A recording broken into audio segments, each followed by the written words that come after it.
no creo que les pase lo mismo. Estamos probando aquí.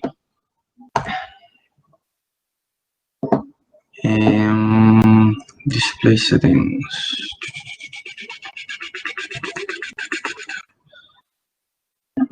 Esta cuestión me saca la vista del chat, lamentablemente, cuando lo pongo en pantalla completa.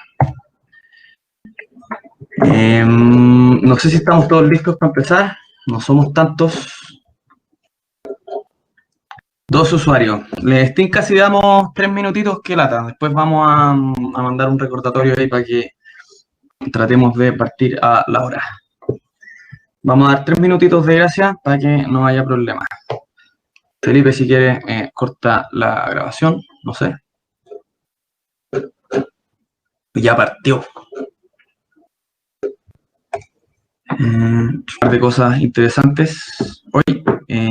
Y vamos a volver a compartir pantalla. Perdón, ahora sí. Compartir pantalla. Ya. Bueno, se me va a eliminar el chat, así que, como les decía, cualquier cosa me tienen que hablar, por favor. No sean tímidos. No van a llegar a ninguna parte. Ya. Bueno, gestión de la construcción. Vamos aquí a hacer un pequeño repaso también un poco de los contenidos. Como saben, el libro de Hernández Solminiak, que espero lo tengan, es un poquito la guía de este curso, pero obviamente nosotros le vamos a agregar algunas variaciones para que sea un poco más estimulante.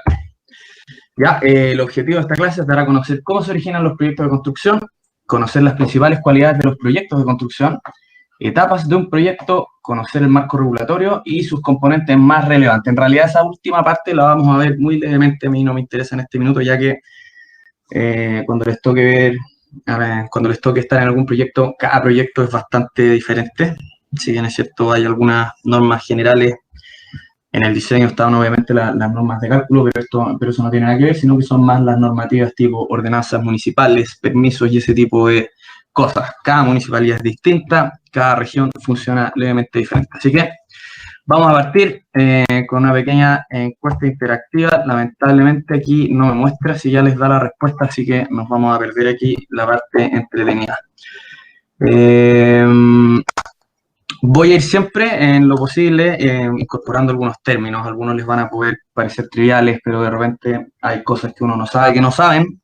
Así que vamos a pedirles, por favor, su colaboración, como siempre. Y vamos a ver cuántos responden de los 13. Somos pocos, pero locos.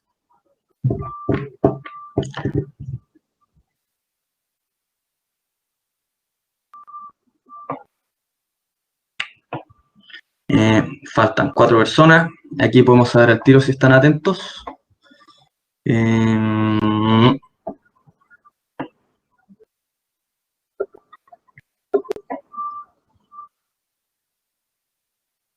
¿Y quién falta? Falta Raimundo Molina. No sé si estará Raimundo Molina. Ahí estamos todos. Primera vez que tenemos todas las votaciones completas. Ya, vamos aquí a pegar la respuesta que ustedes dieron. Bueno, es una pregunta relativamente evidente, pero de repente es bueno saber, y yo no sé si a lo mejor habrán contestado ya que vieron el meme que viene en la página siguiente. Ahí yo les saqué un meme para tirar un poquito la talla, ¿cierto? Bueno, Albañitor, no sé si lo ubican, hijo de Odín, dios de la carretilla, heredero de la pala, una talla muy simpática, bastante fome en el sector, pero básicamente el albañil es aquel, ustedes están en lo correcto, es aquel que realiza trabajos relacionados con ladrillos, estucos y mezclas en general. Ya hay distintos tipos de albañiles, más especializados, menos especializados, siempre hay un viejito que es un poquito más fino y otro que es un poquito más grueso. Por ejemplo, el carpintero que trabaja en terminación es un carpintero más fino en términos de los trabajos que puede realizar, mientras que el que trabaja en obra gruesa normalmente le llaman matapalos. A ese tipo uno lo mete en un departamento y olvídense del papel mural, olvídense de la pintura, hay que hacer todo nuevo. Ya, lo mismo pasa con los albañiles, ¿cierto? Hay albañiles que están especializados en cámaras, hay albañiles que están más especializados en revestimientos de fachada, pero en general un buen albañil debiese poder hacer de todo un poco. Ya, el trabajo es bastante parecido al del yesero, lo único que cambian son los tipos de materiales. No pensemos que existe solo estuco, existen millones de productos de distintos proveedores para distintas funciones, y el albañil es normalmente el que le tiramos ese tipo de pegas cacho, a veces reparaciones de losa, cosas por el estilo. Por supuesto, en obra uno le hace llegar el hormigón desde el camión, ¿cierto? Ya que en general el grado de especialización no es muy alto y es bastante difícil encontrar algún maestro que sepa realmente y que lea las instrucciones de los sacos, que sepa cuánta proporción de agua, qué sé yo. Ya, ese es el dato curioso. Aquí me suena el parlante, no sé si es que me escuchan. ¿Está todo bien? Aquí. Sí, ya, perfecto. Me dicen si se escucha mal, si se escucha cortado. Ya, para no hacer el loco. Vamos a volver.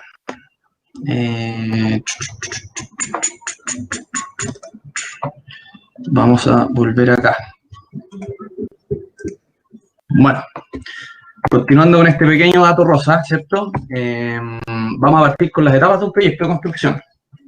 Ya hay toneladas de definiciones o de subclasificaciones. Yo lo dividí de la manera que encuentro más simple, más básica y menos engorrosa, ¿cierto? Tenemos siempre una necesidad. Esta necesidad viene a ser, ¿cierto? El problema, por ejemplo, necesitamos un jardín infantil. Ah, ya, listo, ese es el problema. Después hace un análisis donde se define exactamente qué tipo de jardín infantil. Por ejemplo, necesitamos que sea capaz de suministrar servicios para X cantidad de niños. No sé, estoy poniendo un ejemplo que inventé sobre la marcha. Después se definen los criterios con los que tiene que cumplir ese jardín infantil. Después pasamos a nuestra etapa número 3, identificación de soluciones, ¿ya? Se buscan, obviamente, diferentes alternativas. Por ejemplo, vamos a hacer un jardín infantil gigante, o vamos a hacer un jardín infantil, pero en 2 etapas. Y se van proponiendo las distintas soluciones. A lo mejor no es un jardín infantil, es un colegio que tiene un enfoque bastante alto o tiene una gran capacidad para salas cunas, qué sé yo no soy un experto en educación. ¿Ya? Después de eso se ve la viabilidad técnica de cada proyecto, llamémosle proyecto ya, yo puse un jardín infantil como ejemplo, podría ser la conectividad de un colegio, podríamos hablar de un puente, podríamos hablar de un par de calles, podríamos hablar de algún tipo de proyecto que permitiese generar acceso a ese colegio. Después de eso, en los estudios de factibilidad, lo que se ve es la habilidad técnica y económica, ¿cierto? Bueno, y social. Aquí hay que entender que, obviamente, esto es una definición súper genérica. Aquí no nos estamos encasillando ni en sector público o privado, puede ser cualquier cosa. Y luego que tenemos definido y descartamos a lo mejor nuestros proyectos que nos dimos cuenta que parecían buenas ideas, pero que eran inviables, ya sea porque cuestan mucho, o porque a lo mejor tienen un impacto ya sea ambiental o social que pudiese ser negativo en ciertos aspectos. Por ejemplo, un casino que estuviese cerca de un barrio, no sé, residencial, invento alguna tontera. ¿Ya? Luego de eso, se selecciona la mejor alternativa que cumpla con 2, que era 2, nuestro análisis, ¿cierto? Se estudia la necesidad y se definen criterios. Entonces, obviamente, nosotros vamos a evaluar aquel proyecto que pasó nuestro estudio de factibilidad, ¿cierto? Y que resulta ser el óptimo, el que soluciona de mejor manera nuestro problema. Luego de eso nos vamos al financiamiento. ¿Quién y cómo paga? Esto es público, es privado, de dónde salen los fondos regionales, fondos, qué sé yo. O simplemente paga ahí algún filántropo que tenga mucho dinero. Y luego vienen un montón de etapas más. Yo por un tema más práctico, para ponerlo todo aquí en la misma pantallita, lo resumí en el punto 7, ¿ya? Y me parece que es como la parte un poquito más importante y es la que vamos a desarrollar un poquito más. ¿Ya? Entonces, primero vienen los diseños de proyectos, porque, bueno, no nos olvidemos que ya sabemos quién paga, listo, tenemos el visto bueno, el jefe se puso ahí con las lucas, ¿cierto? Llegó el cheque y Entramos a la parte más técnica. Nosotros ya tenemos un mini anteproyecto o algo que nos define un poco lo que queremos y parten todos los diseños de especialidades. Allí podemos ver un sinnúmero de proyectos, ¿cierto? Cuando les mostré la carpeta el otro día, si se acuerdan, habían varios de estos y obviamente van a variar dependiendo de la naturaleza del proyecto. Esto es muy, muy, muy genérico. Ya, importante, topografía, ¿cierto? ¿Qué viene a ser la topografía? Ustedes me imagino ya han tenido topografía y es donde se hace el estudio o se extrae alguna parte de la municipalidad, qué sé yo. Después, si hay plata, se mandará un topógrafo a corregir, rectificar, se armarán curvas de niveles, modelos 3D, será una cosa un poquito más arcaica con planos, qué sé yo. Entra también el proyecto de arquitectura, ya que el arquitecto viene a ser aquella persona que va a tomar o va a tratar de interpretar estos requerimientos definidos en nuestra etapa 2, ¿cierto? Y los va a tratar de plasmar en un plano, ¿cierto? Como ya hay ciertas restricciones, él va a tener que hacer algún tipo de propuesta que sea factible, ¿cierto? Que no sea muy cara, que cumpla un poquito con los parámetros. Si esto era a lo mejor, no sé, un hotel de lujo y hay muchísima plata, él se da el gusto de hacer lo que quiera. Va a ser problema después de, ¿cierto?, de los ingenieros llevarlo a cabo. Y si no hay tanta plata, normalmente pasa el efecto contrario, que el dueño le corta las alas a nuestro pobre amigo arquitecto, que siempre con una beta artística se ve un poquito más frustrado a acogerse, ¿cierto?, al presupuesto. Después viene la mecánica de suelos, que es donde se define, ¿cierto?, qué tipo de suelo es el que va a recibir nuestra estructura o edificio, ¿cierto? Ahí se establecen, por ejemplo, algunos criterios que usa el calculista para poder definir, por ejemplo, la estabilidad o el, ¿cómo se llama? El chequeo al deslizamiento, volcamiento y otras cosillas por ahí que se usan en los estudios de cálculo. Aparte de definir cuáles son los estratos de suelo, ¿cierto? Muchas veces la mecánica de suelo te dice, para este tipo de proyecto usted va a tener que excavar, qué sé yo, hasta llegar a tal cota porque los primeros estratos son arena y hay altos contenidos de humedad y eso hace que ante carga sísmica se comporte como agua. Y estoy inventándoles algo, ¿cierto? Me imagino que han escuchado la licuefacción. Después viene el proyecto socalzado, en caso de que sea necesario contener el terreno. Si vamos a hacer una excavación de 6 pisos, ¿cierto? O sea, de 6 subterráneos hacia abajo, vamos a tener que generar este proyecto socalzado que lo que permite es que se pueda excavar y define alguna mecánica de funcionamiento en la cual se pueda excavar sin que se nos desmoronen los taludes para poder perforar, ¿cierto? O excavar, perdón, nuestros 6 pisos hacia abajo y vamos construyendo y rellenando, ¿ya? El proyecto socalzado es eso. Y involucra muchas veces pilas, que eran como las que yo les había dicho, y otras veces son elementos más complicados, pero la verdad que a mí no me ha tocado ver nada de eso, solo pilas. Después viene el diseño estructural, ¿cierto? Donde se generan, ¿cierto?, nuestros planos de construcción. Bueno, se estudia obviamente toda la estructura, él va a tomar todos los inputs de arquitectura, de mecánica de suelos o calzado, qué sé yo, y le va a tratar de dar forma a algo real. Eso diría yo que son las partes como un poquito más complejas del inicio de un proyecto, ¿cierto? Y del diseño del proyecto.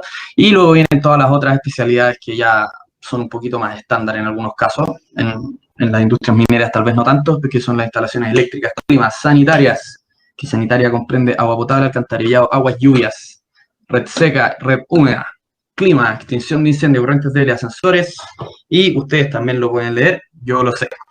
Y aquí falta algo que es muy importante, que es la coordinación, que lo quise poner ya que el libro de nuestro querido amigo Hernán no lo contempla por algún motivo.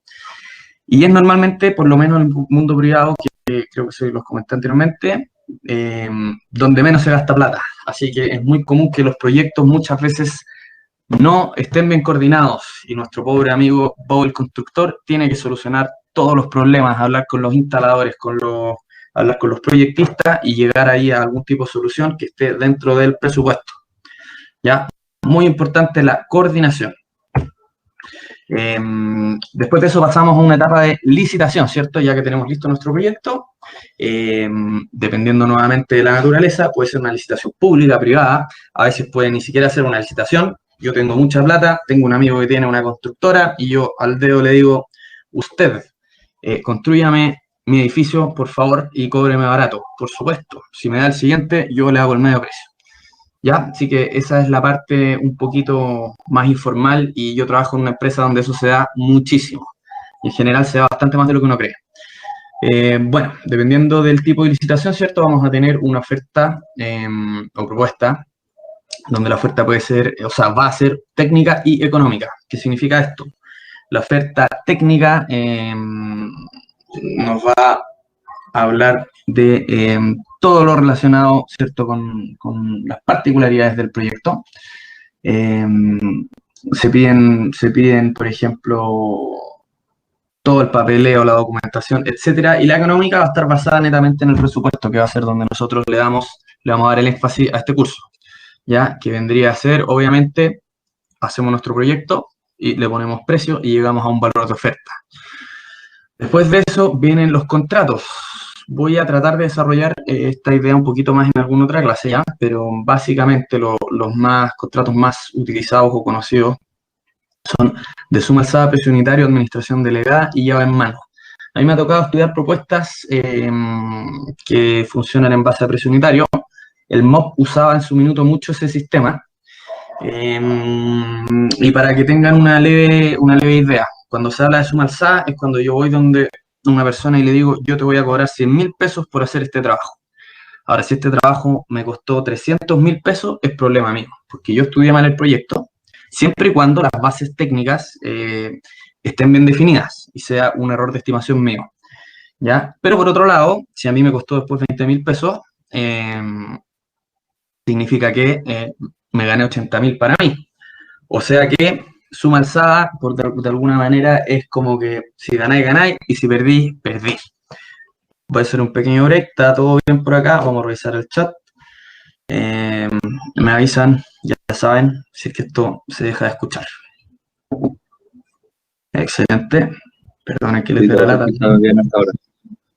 Ya, perdonen que les dé la lata, pero prefiero eso a que tengamos que repetir después 15 minutos de clase. ¿Qué más? Precios unitarios. El precio unitario funciona diferente. Yo amarro un precio por cada partida. Supongamos que en mis partidas tengo obra gruesa, tengo terminaciones y, qué sé yo, movimiento de tierra, una obra simplificada. Yo voy a definir un precio que va a costar el metro cúbico hormigón, otro precio que va a costar el kilo, otro precio que va a costar, qué sé yo, alguna otra partida, tabiques, pintura, ¿ya? Y de alguna manera yo después le voy a cobrar a mi mandante de acuerdo a los metros cúbicos de hormigón que terminé utilizando, a los metros cúbicos de pintura que terminé utilizando, y eso se le llama precio unitario. ¿Cuál es el problema del precio unitario? Si una obra que se pensaba que iba a tener 100 metros cúbicos termina teniendo 1.000 metros cúbicos de hormigón, eso va a escuadrar de alguna manera mis gastos generales. Porque si yo estoy pensando en tirar 100 metros cúbicos de hormigón, lo estoy tratando de simplificar lo más posible. Si yo estoy pensando en que voy a vaciar 100 metros cúbicos de hormigón, pero yo voy a tener pensado una cuadrilla de, vamos a inventar, 5 personas en una semana, que eso es bastante razonable, pero resulta que eran 1.000. Entonces yo me voy a demorar 2 semanas y a lo mejor las 5 personas no me van a dar abasto, o a lo mejor me voy a demorar 3 semanas, porque recuerden que tenemos plazos comprometidos. Entonces, el problema del precio unitario es que un proyecto que esté mal estudiado va a generar que hayan descuadres gigantes. Creo yo que el MOP usa bastante ese sistema porque, y esto es una conjetura mía, el MOP gasta bastante, o no sé si bastante en comparación con el mundo privado, en estudiar los proyectos y son bastante estandarizados. Por ende, ellos tienen un grado de control más o menos relativo. Entonces, sus obras de alguna manera ellos tienen bastante bien estudiado cuáles son los precios a los que tienen que llegar. Así que bueno, son distintos sistemas. Administración delegada es cuando llega una persona y me dice... Que con respecto al punto anterior se puede dar lo contrario igual. O sea, de que 100 metros cúbicos de hormigón me salga más caro proporcionalmente que poner los 1.000. O Como sea, que de todas maneras, pero si yo hice una oferta, ¿cierto? Y yo hice una oferta sabiendo que porque obviamente yo cubico, de todas maneras. Entonces, si se da esa condición, eh, espera, repíteme la pregunta. Puede ser si es que es sea que, más caro. o sea, los 100 metros cúbicos me generen menos ganancia que los 1000 metros cúbicos. O sea, te pueden generar menos ganancia, pero eso significa que estudiaste mal tu precio. Supongamos que yo dije que mi precio unitario del metro cúbico de hormigón va a ser, no sé, a ver cuánto puede ser, 150 lucas. Y resulta que yo, ya sea por un mal manejo, ya sea porque no estudié bien el precio, me salió más caro, yo obviamente también voy a perder plata. Si en el fondo yo también soy responsable de controlar mi negocio. ¿Cuál es la ventaja que tiene, por ejemplo, para el MOP en este caso, que lo tomamos como ejemplo, trabajar con precio unitario? Es que si yo, en vez de 100 metros cúbicos, vacíe 90, yo no le voy a cobrar esos 10 adicionales, le voy a cobrar 90 nomás. Entonces genera ese como rango de variabilidad medio extraño. Pero a tu pregunta, según lo que entendí, si entendí bien, eh, por supuesto, tú siempre puedes estudiar mal tus precios unitarios y vas a perder ya sea con suma alzada o con contrato precio unitario. Ojo, aunque haya suma alzada en un presupuesto, igual se habla de precio unitario porque uno tiene que saber cuánto le cuesta su unidad de partida. Kilo de fierro, qué sé yo, metro cúbico. ¿Se entiende eso, cierto? O sea, yo iba más que todo o sea, me imaginé los camiones, que no Ya. se pueden haber camiones de 8 y pueden haber camiones de 10, ¿cierto? Por ejemplo, de 10 cubos. Eh, claro, no sé en la minería, yo lo que he trabajado normalmente hasta 8, 7 y medio, por lo menos lo que es Transex, ellos bajaron de 8 a 7 y medio, no sé por qué tipo de restricción, y ellos normalmente te cobran mucha plata si es que tú mandas un camión de menos de 4 metros cúbicos. No sé si mucha plata, pero al final todo va sumando. Una hora que tiene 5.000 metros cúbicos, si tú pedís puros camioncitos de 4, obviamente te sale mucho más caro. Entonces, sí, efectivamente, puedes tener, como tú lo preguntas, puedes tener algún tipo de pérdida por una mala administración o por una mala planificación de trabajo. O sea, si yo tiro todos los días un camión de 2 cubos, eso me va a salir mucho más caro que si tiro un solo camión de 10 cubos, ¿cierto? Son Ya, 10 ya, faenas o 5 faenas versus una. ya. 8 Gracias. cubos, perdón. 8 cubos, de 10 no me suena. Bueno, eso con precio unitario. Después viene administración delegada, que es cuando llega una persona y me dice a mí, mira, ¿sabéis qué? Yo tengo 1.000 pesos para hacer este trabajo, debiese alcanzar, pero hagamos algo. Yo te voy pasando la plata y tú solo me cobras un monto fijo de utilidad y me administras toda la pega. Entonces, si yo me gasto más plata, le voy a transferir esos costos a esta persona que tiene los 1.000 pesos, que va a llegar y me va a decir, ya, bueno, te pongo otros 500 pesos más. ¿Cuándo se da eso? A mí me tocó trabajar en 2 proyectos por el estilo. Se da cuando el mandante no tiene tan claro lo que tiene que hacer en algunas ocasiones, o en otras ocasiones tiene demasiado segmentado su proyecto, no lo puede hacer todo de una y quiere ir avanzando por etapas y quiere ir definiendo dónde va cortando cada etapa. Eso le da una flexibilidad gigante al mandante, pero hace que su proyecto obviamente también sea más caro, porque recuerden que mientras mejor tenemos definido un proyecto, eh, más vamos a ahorrar, ¿cierto? Mejor estudiar un proyecto, vamos a dejar de perder plata por no ponderables, por ejemplo, o por este tipo de cosas, que un día tiro un camioncito 4, otro de 4, pero si el día uno yo sabía que iba a ser el estanque completo, tiraba todo en 2 días en vez de en 2 semanas.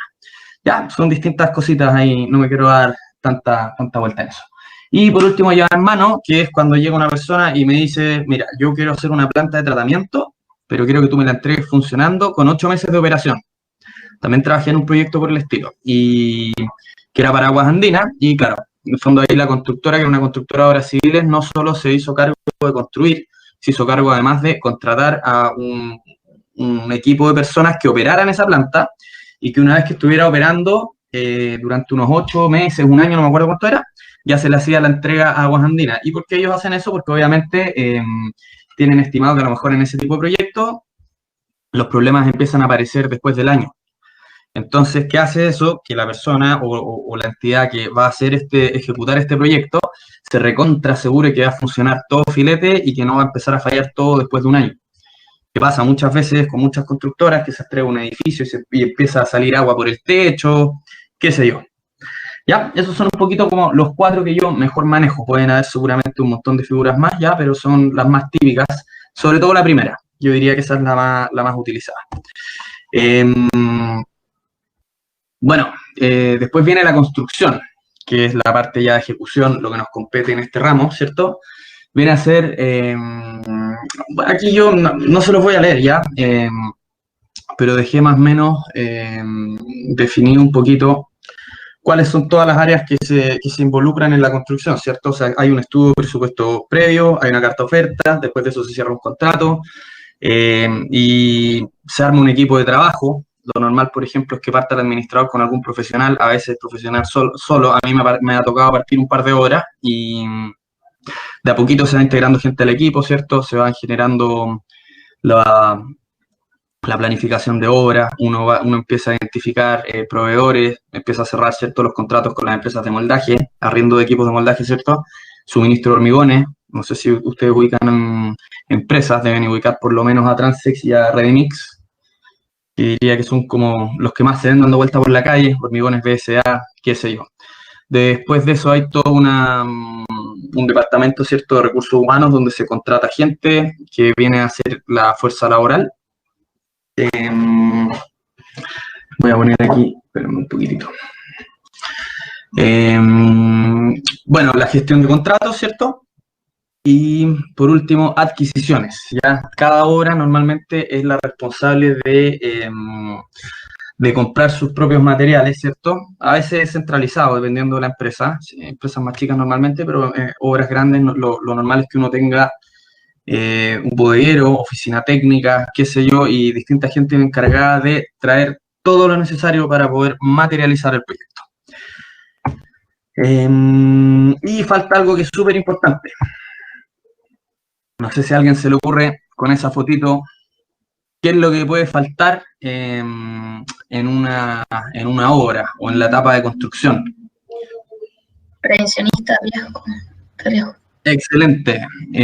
Pregunta, cuando yo pongo pantalla completa, ¿se ve la siguiente slide o no? No sí, pero muy chiquitito. Ya, es para saber ahí cómo lo hacemos para que no se ve. ¿No? O sea, que no se ve la respuesta, ya después viene la respuesta. ¿Por qué lo puse? Porque nuevamente me parece también súper interesante el librito de nuestro amigo Hernán. No lo tiene contemplado, pero es algo que es sumamente importante. Hoy día uno no puede tener una obra sin un prevencionista de riesgo, a menos que tenga menos de, no me acuerdo cuántos trabajadores, creo que son 25, 26 trabajadores, y en ese caso tiene que tener un prevencionista que vaya periódicamente, y tiene que haber todo un plan de trabajo y de prevención, charlas, qué sé yo. Todas las semanas, para que sepan ustedes, se hace una charla de seguridad que dura aproximadamente 1 hora, y paralelamente a eso, cada supervisor, a veces profesionales, a veces el mismo administrador, dependiendo cuando ocurren sucesos, tiene que abordarse los distintos temas de seguridad. Es algo que está súper implementado, y es algo a lo que los profesionales tendemos a hacerle el quite, porque nosotros queremos ahí trabajar, pero hay que desviar parte del tiempo, ¿cierto?, en este tipo de cosas. Por ejemplo, ¿qué nos pasó a nosotros? Me pasó en la hora anterior. Se nos subió un enfierrador que no estaba muy conforme con su jefe, se subió a la grúa. ¿Por qué? Porque nosotros no podemos operar la grúa con un trabajador que no es el operador de la grúa, que esté metido en la torre. Entonces arman estas especies de motines, porque con eso ellos se aseguran de que el jefe les va a pagar. Y muchas veces... bueno, al primero que llegó, me acuerdo que llamaba Carabineros, llegó la PDI y llegó un equipo especial de Gurkhas Ninja y se acercaron del compadre y le dijeron, ¿se baja usted, se tira o lo bajo yo? Pero se me baja. Y el compadre entendió al tiro, se bajó. Y nos tocó otro, que esto fue para el estallido social, y en ese tiempo no había tanta disponibilidad. Ahí tú llamas a Carabineros y no hay gente disponible, así que ahí tuvimos que lidiar. Yo me acuerdo que hablé con él por teléfono, me agarró ahí a garabatos, que no sé qué, que el jefe, que la cuestión, y lamentablemente tuvimos que terminar pagándole lo que le debía a su jefe, que por supuesto se lo descontamos, pero eso genera un precedente de que entonces, como los otros enfierradores saben que ya le pagamos, porque obviamente entre ellos hablan, el próximo que llega a tener un problema de pago con su jefe, te hace la misma chancha.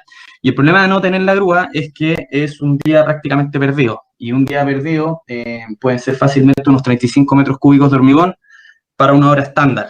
Y eso es terrible, porque significa que al día siguiente el carpintero no va a tener trabajo, el enfierrador no va a tener trabajo, y todos los viejos van a estar parados, y como a los viejos se les paga en base a avance, es un problema grande. Por eso es que ellos a veces se aprovechan de eso. Y sin ir más lejos, voy a buscarles una fotito, pero terminamos haciéndole, me acuerdo, una reja completa a la torre de la grúa. Le pusimos ahí unos alambres de púa, toda la cuestión. Después de que nos pasó la primera vez. Y me van a creer que con la segunda a nuestro querido portero se le olvidó ponerle el candado a la tontera y se metió el viejo igual. Así que uno tiene que estar siempre peleando con la contingencia en este tipo de cosas. Es una historia absolutamente verídica. Eso con la prevención. Bueno, y este todo básicamente viene dado, ¿por qué? Porque la pregunta que les tenía que hacer, que se me olvidó, es ¿en cuál de todas estas partes estamos involucrados nosotros? En todo. Nosotros somos parte integral y participamos en cada una de las áreas que tiene una obra, y por eso es tan demandante.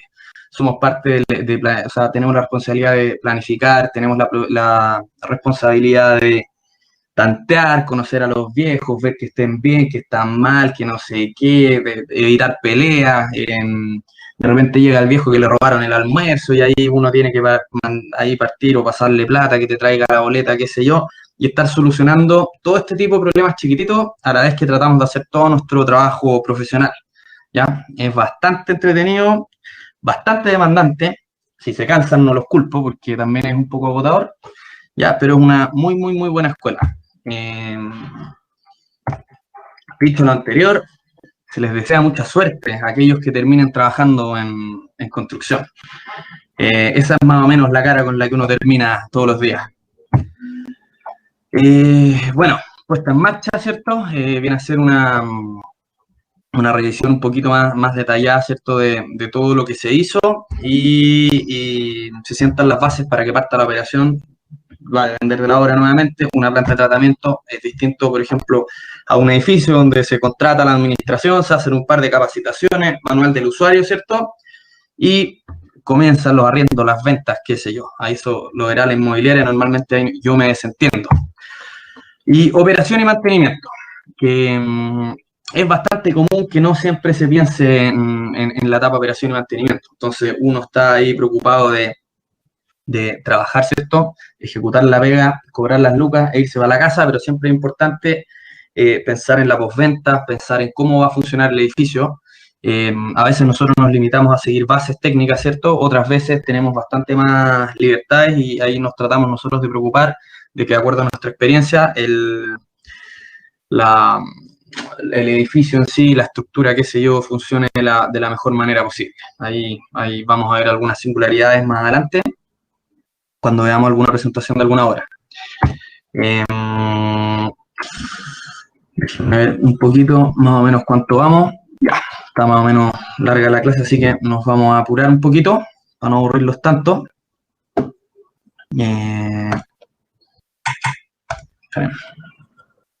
Saqué la pantalla, vamos a compartir de nuevo. Y lo que quería poner era esto, me equivoqué.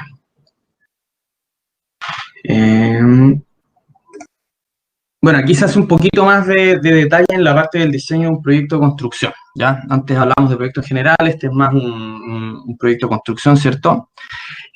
¿Por qué agregué esto a la clase? Porque me interesa que esto lo usen un poquito como guía, ¿cierto? De aquí pueden sacar algunas cositas para el proyecto, ¿cierto? Sobre todo para la parte de lo que implica la búsqueda del terreno, qué sé yo.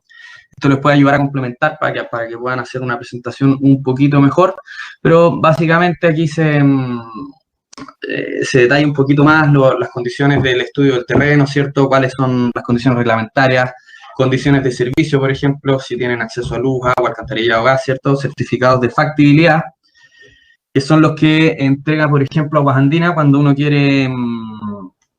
Cuando uno va a partir un proyecto, una de las primeras cosas que tiene que conseguirse es el certificado de factibilidad, porque si no, ¿cómo me aseguro o cómo sé yo que voy a tener el agua que requiere, por ejemplo, mi clínica o mi, no sé, edificio de departamentos? Bueno, el diseño arquitectónico es un poquito también lo que yo les estoy pidiendo en el trabajo. Aquí se ven un poquito cómo se arma el proyecto arquitectónico. El programa viene a ser los requerimientos solicitados por mandante, lo que habíamos visto en el análisis parte 2, en un principio. Después viene un anteproyecto. ¿cierto? Después de eso venía la factibilidad, o sea, eso venía después de evaluar cuál era el proyecto que se selecciona, y después viene el proyecto arquitectónico, donde se entregan a lo menos plantas generales, planos de detalles y especificaciones técnicas de proyecto. Nosotros vamos a hacer una pincelada nomás de eso. Diseño estructural, ¿cierto? Viene el análisis y el diseño. Algo de eso ustedes me imagino que saben. Yo siempre lo separo en 2 etapas. El libro lo separa en 3, si no me equivoco. Pero se toma todo el input que entrega el proyectista o el arquitecto. Después se define el marco normativo. Se determinan las cargas. Se define la estructuración. Ahí hay algunas iteraciones donde el ingeniero estructural, que es pesado por definición, le corta la ala al arquitecto y le dice, y le pone un pilar ahí al medio donde él quería tener una losa, ¿cierto?, que levitaba por sí sola, y etcétera. Después viene la parte del diseño, donde ya se definen realmente las dimensiones de cada elemento. Eso se devuelve a arquitectura, y arquitectura tiene que volver a coordinar y volver a reenviar a todas las especialidades para que ajusten cada una de las cosas a la estructura final. Diseño de instalaciones, ¿cierto? Ya hablamos un poquito de las instalaciones. Aquí viene un pequeño desglose. Esto es para que tengan también ustedes una idea ya más como detalladita de lo que tiene que tener un proyecto en general. Se parece bastante a los antecedentes que recibimos nosotros. Documentos complementarios. En realidad, el punto A, para mí me parece que es parte de esta sección, ¿cierto? Pero aquí la pusieron en el libro, la definen al final. La verdad que no me quita el sueño. Base administrativa, ¿cierto? Donde se definen los procedimientos, responsabilidades, qué cosas tiene que cumplir la constructora, con qué cosas te va a ir a molestar el hito, ¿cierto? Un inspector técnico de obra, qué sé yo. Y el presupuesto y la carta oferta, que creo que es una de las cosas más importantes, y uno tiene que conocerla siempre porque ahí viene definido lo que podemos y lo que no podemos hacer, y para qué tenemos plata y para qué no. Caso típico. Uno llega al subterráneo y ve que el capataz partió pintando el techo, o el cielo, perdón, que sería la palabra correcta. Y uno va a revisar el presupuesto y resulta que el cielo iba sin pintura. Y ahí perdimos unos cuantos metros cuadrados de pintura, qué sé yo. Viene el correctivo respectivo hacia el capataz, hacia el profesional que no estaba atento cuando el capataz se arrancó con los tarros y se puso a pintar, etcétera. Y la constructabilidad, que viene a ser un poquito las tecnologías existentes. Ya aquí yo dejé unas reflexiones que son mías. La práctica adoptada en la industria normalmente es dejar que las constructoras solucionen muchos de los problemas. Normalmente son las constructoras las que tienen la mayor experiencia. Somos los que tenemos que hacernos cargo de la postventa siempre. Así que se genera esta dualidad donde se le pide a la gente más de oficina que diseñen un proyecto, siendo que no tienen tanta experiencia en la parte de construcción. Ya es una dualidad que se genera en nuestro rubro. En fin, nuevamente una reflexión ahí de la coordinación, donde está lo que yo les contaba, que en los proyectos privados se escatima un poco en los gastos en estos puntos, ya que como la plata es de alguien, ese alguien siempre la va a cuidar con mayor celo, mientras que cuando los proyectos son del Estado pasa lo contrario. No digo que necesariamente se derroche la plata, pero pueden darse esas situaciones. Lo que sí es importante es el punto al medio, que es una economía mal entendida. Muchas veces por los privados, por querer ahorrarse un poquito más de plata, terminan gastándosela por otro lado al no tener muy bien definido o bien coordinado, por ejemplo. No se coordinó bien la cometida eléctrica, eso es típico, entonces uno tiene que llamar a un viejito, ¿cierto?, contratista que llega con su testiguera para generar perforaciones, ¿cierto?, para que puedan entrar los ductos de acometida. Y muchas veces esos muros son importantes, hay que entrar a reforzar, qué sé yo. Esa es una pérdida, un ejemplo de cómo se puede perder plata. Muy fácil perder plata en la construcción. Ya, vamos a seguir aquí con nuestro Chilean Construction Dictionary, ¿cierto? Así que vamos a poner aquí una pequeña encuesta. Bueno, no había publicado los del anterior, pero quedaron ahí guardados en la diapositiva. Ahí para que empiecen a votar. ¿Qué es una carrera, creen ustedes? Terminología de obra, para que puedan ir votando.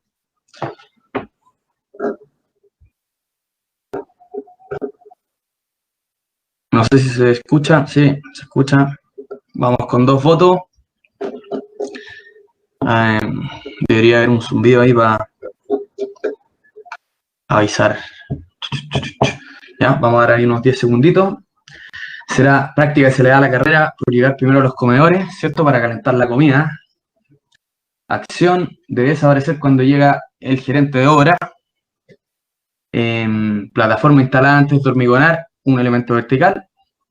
Nombre que se le da a la escala interior instalada de la grúa. ¿Qué es lo que creen ustedes? Vamos, faltan 3 votos. 2 votos y nos vamos. Está peleada la cosa.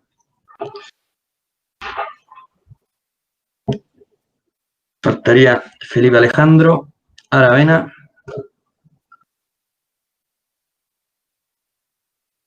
Vamos aquí a... ¿Lo esperamos o no lo esperamos? Ahí me llegó en el chat público algo que no puedo leerlo. Seguramente me va a decir que ya votó. Bueno, aquí vamos a pegar la respuesta. Lo que dicen ustedes, ¿cierto? Publicamos los resultados de la encuesta. Vamos a ver qué pasa en el chat. Están durmiendo, dicen ahí. Despierten al pibe, porfa. Le vamos a poner música a la próxima clase ahí para que se mantenga despierto. Bueno, la respuesta correcta de la carrera es la...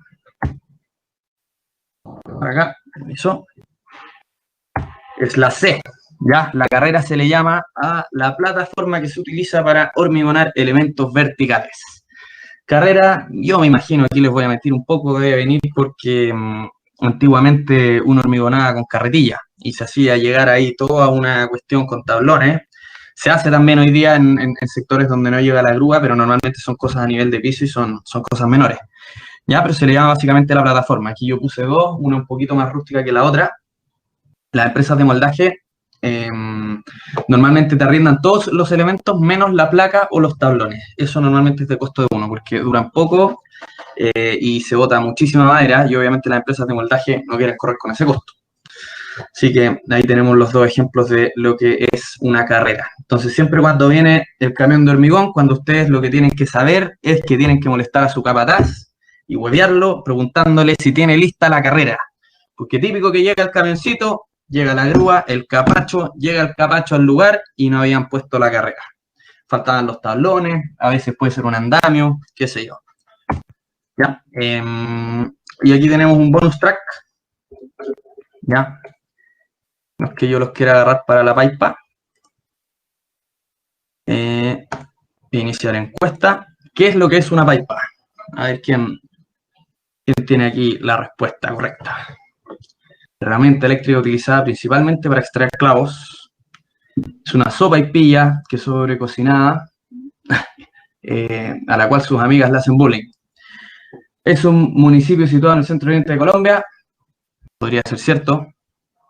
Es un tipo de tuerca utilizada con un hilo que evita que los moldajes se abran debido a su presión hidráulica. Faltaron ahí, hubo algunos problemas de reacción, ¿cierto?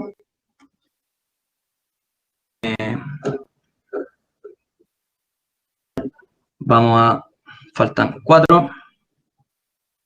A ver si Felipe está atento esta vez. Parece que se volvió a dormir.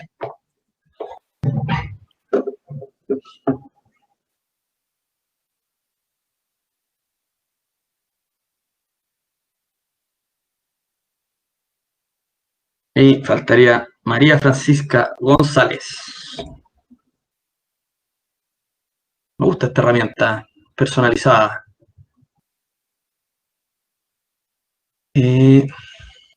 Ya, vamos a publicar nomás los resultados. Ahí están todos. Denme un segundo.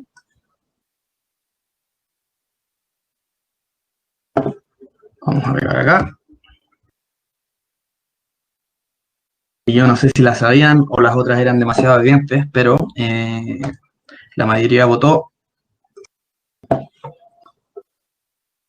Una paipa es una tuerca y efectivamente, ustedes pueden ver acá, bueno, primero en la primera foto la tuerca misma, la paipa que se llama, y se me olvida que se llama tuerca, es una paipa, y se puede ver en la segunda foto cómo salen estas agujas que se llaman, Y básicamente la aguja tiene una pipa por cada lado, o una tuerca por cada lado, y eso evita que las presiones del moldaje revienten reventar se le llama también cuando se descuadra alguna pieza y se nos abre el muro. Eso hace que después tengamos que picar y un gastadero de plata. ¿Y qué más? Eso vendría siendo todo por hoy. Un poco más extensa la clase, no por eso más latera espero. La vamos a publicar. Si quieres, Felipe, puedes dejar de grabar. Ya. Lo siguiente que les quería mostrar, vamos a ver si lo alcanza.